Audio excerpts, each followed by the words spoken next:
Guys welcome back to my YouTube channel. তোমরা চলে এসেছি ভাই ইওর অরব ব্লগে। আর আজকে ব্লগটা ভাই কিছুটা এরকম রাস্তায় দাঁড়িয়ে চালু করছি, কারণ তার একটা কারণ আছে।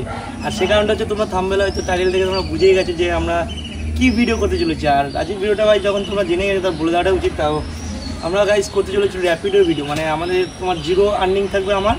তো কত টাকা ইনকাম হয় র্যাপিডোতে, বা র্যাপিডোর ছেলেরা কতটা খাটনি করে কত টাকা ইনকাম করতে পারে সেটা নিয়ে আজকে ভিডিওটা হবে। আর যে টাকাটা ইনকাম করবো সেই কয় টাকাটাই সন্ধ্যাবেলা বা রাত্রিবেলা বা যখনই হোক ইনকাম করা হয়ে যাওয়ার পরে ওটা উইথড্রল করে আমরা যেসব গরিব লোক আছে, মানে রাস্তায় যে স্টেশনে যেসব লোকজন আছে ওদেরকে কিছু খাবার দাওয়ার ব্যবস্থা করবো, বা ট্রাফিক পুলিশ যে দাদারা থাকে ওই দাদাদেরকে একটা জলের বোতল করে দেবো। তো আজকের কন্টেন্টটা গাইস সেটাই। তো তোমরা দেখতে থাকো, ডাইরেক্ট দেখা হচ্ছে ভাই মোটো ব্লগিং সেটআপে। আর যারা এখন সাবস্ক্রাইব করেন চ্যানেলটি অবশ্যই সাবস্ক্রাইব করে দাও, আর যারা ফেসবুক থেকে দেখছো অবশ্যই ফেসবুক চ্যানেলটিকে ফলো করে দাও। তো ফাইনালি গাইস তোমরা দেখতেই পাচ্ছ এই যে আমার র্যাপিডো অ্যাকাউন্ট, এই যে আমি অন ডিউটিটা চালু করলাম। তো এখানে লেখা রয়েছে টুডে আর্নিং জিরো, মানে আমি এখনও একটাও ডেলিভারি বা অর্ডার মারিনি। তো তোমাদের সামনে চালু করলাম। তো দেখা যাক কোনো অর্ডার আসে নাকি। এই চেক করো গাইস, আমার এখনও পর্যন্ত আর্নিং একটাও হয়নি, আর অর্ডারও এখন অব্দি আসেনি। তো দাঁড়িয়ে আছে অনেকক্ষণ ধরে, দেখা যাক কখন আসে। তো অল অর্ডারসে গেলাম, চেক করো। ফাইনাল গাইজ আমার যে অডিও ক্যাপচারটা আছে ওটা আমার খারাপ হয়ে গেছিলো, এই জন্য মেক ওভার ভয়েস দিতে হচ্ছে আবার। তো আমার একটা কল এসেছিলো, মানে একটা অর্ডার বুক হয়েছিল। তো তখনই গাইজ আমার অডিও ক্যাপচারটা খারাপ হয়ে গেছিলো। তো আমি সেই দিদিটাকে ফোন করলাম। তো ফার্স্ট অর্ডারেই আমার একটা দিদি এসেছিলো, তো দিদিটাকে ফোন করলাম, ফোন করে শুনলাম। তো আমাকে যেতে হতো ভাই নিমতা পাইকপাড়া নিমতা যে জায়গাটা আছে ওখানটাতে। তো ম্যাপে আমি দেখে নিলাম, আমি জায়গাটা চিনতাম, তো ওই জন্য ম্যাপে জাস্ট দেখে নিলাম। তো ফটাফট এবার ওখানটা যেতে হবে, অনেকটা লেট হয়ে গেছে। দিদিটা আমাকে ফোন করে বলছিল যে এমার্জেন্সি আছে, তো একটু তাড়াতাড়ি আসো। তো এই জন্য গাইজ আমি একটু তাড়াতাড়ি করে যাচ্ছি। তো দেখা যাক দিদিটা কীরকম দেখতে হয় বা কতটা সুন্দর।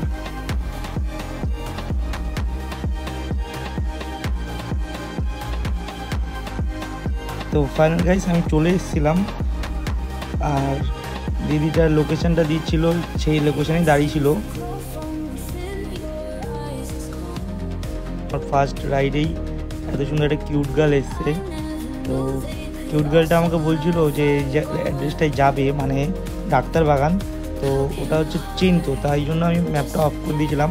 তো ওই জন্যই ওই সব ব্যাপারেই কথাবার্তা হচ্ছিলো। আর বলছিল যে হেলমেটটা পরতে হবে নাকি। আমি বলছি হেলমেটটা পরে নেওয়াটা দরকার, কারণ হেলমেট তো মাস্ট আর সেফটি। আর আমাদের তো হেলমেট না পরলে পুলিশ ধরলে আরও বেকার একটা কেস হয়ে যাবে, তাই না? তো এই জন্যই হেলমেটটা পরে নিতে বললাম, আর তারপরেই আমি গাড়িটা ঘোরালাম। তো ফাইনাল গাইস দিদিটা উঠে গেছে আর হেলমেটটাও পরে নিয়েছে। আর একটা গোপ্রো বা ইনস্টা 360 থাকলে গাইস পেছনের ভিউটাও দেখাতে পারতাম।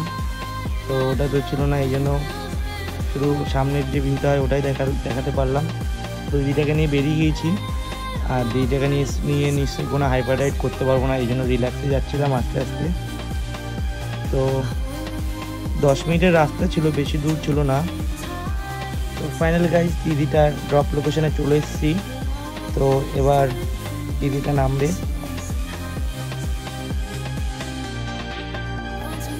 তো আমাকে জিজ্ঞাসা করছিল যে কত টাকা হলো। ফলে র্যাপিডো অ্যাকাউন্টে আমার গিয়ে দেখলাম যে 43 টাকা হয়েছিল কমপ্লিট রাইড। তো তারপরে এসেছিলো গাইজ টাকাটা আমি অনলাইন নেবো না ক্যাশে নেবো। তো আমি আমার নিজের পার্সোনাল অ্যাকাউন্ট মানে ফোনপে অ্যাকাউন্টে আমি টাকাটা ঢুকিয়ে নিলাম। তো তারপরেই আমি ওখান থেকে বেরিয়ে গেলাম। তো দিদিটা আমার হেলমেটটা ধরেছিল, তো দিদিটার কাছে হেলমেটটা নিয়ে নিলাম। লজ্জা পেয়েছে মনে হয়।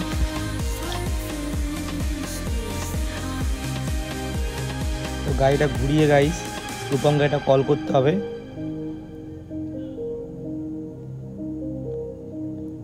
তো যাওয়া যাক। তো গাইস এখানে রেটিং এসেছিলো, তো আমি রেটিংটা 5 স্টার দিয়ে দিলাম। তো গাইস দেখো টুডে আর্নিং ইজ 58 টাকা, ঠিক আছে। আর এখানে 38 টাকা আমি দুটো ভাড়া মেরেছি, ঠিক আছে। দুটো ভাড়া 58 টাকা পেয়েছি, আর ও একটা ভাড়া মেরেছে 38 টাকা পেয়ে গেছে। 58 টাকা আর তোমার এখানে 38 টাকা কত হচ্ছে? 60 টাকা, 60 আর 40 100 টাকা হচ্ছে। আর কিছু টাকা আমরা নিজেরা দিয়ে, ঠিক আছে, সেটা দিয়ে আমরা কিছু কিনে এখানে ট্রাফিক পুলিশে আছে, তারা সারাদিন খাটাখাটনি করছিল। 10টা দিও, 10টা হচ্ছে 100 টাকা। মাছ কত? 5 নিয়ে কিছু তাহলে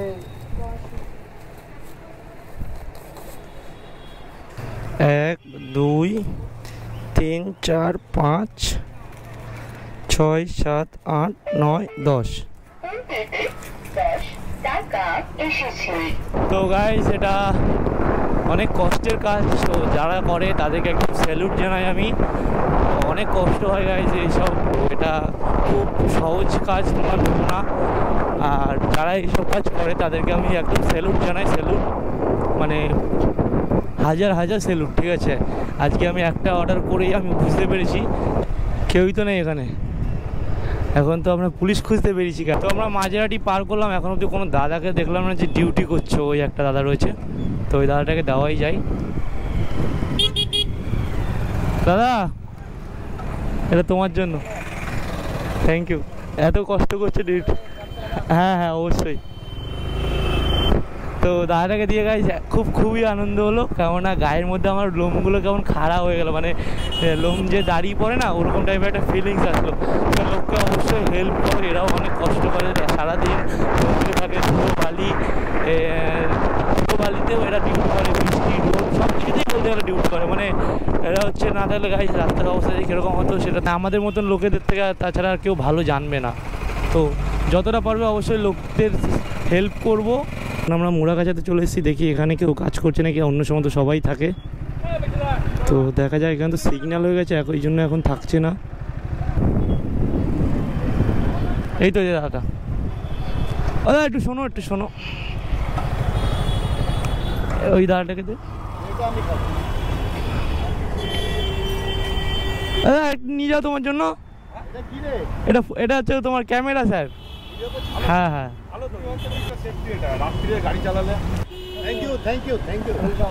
thank you sir, Aslam sir. তো স্যারদের মুখে এই হাসিটা দেখেই আমার খুব ভালো লাগলো। ভিডিও হচ্ছে, ভিডিও নিতে পারো যে ভিডিও হচ্ছে, আসলে ভয় পেয়ে গেছিলো। Welcome, tata. ফাইনালি গাইস সব দেওয়া তো আমাদের কমপ্লিট হয়ে গেছিলো। তো ভিডিওটা হচ্ছে এইটুখানি। তো ভিডিওটা কেমন হলো অবশ্যই কমেন্ট করে জানিও। আর ভিডিওটা ভালো লাগলে like comment share and subscribe. আর দেখা হচ্ছে নেক্সট ভিডিওতে। So tata guys, love you, bye by.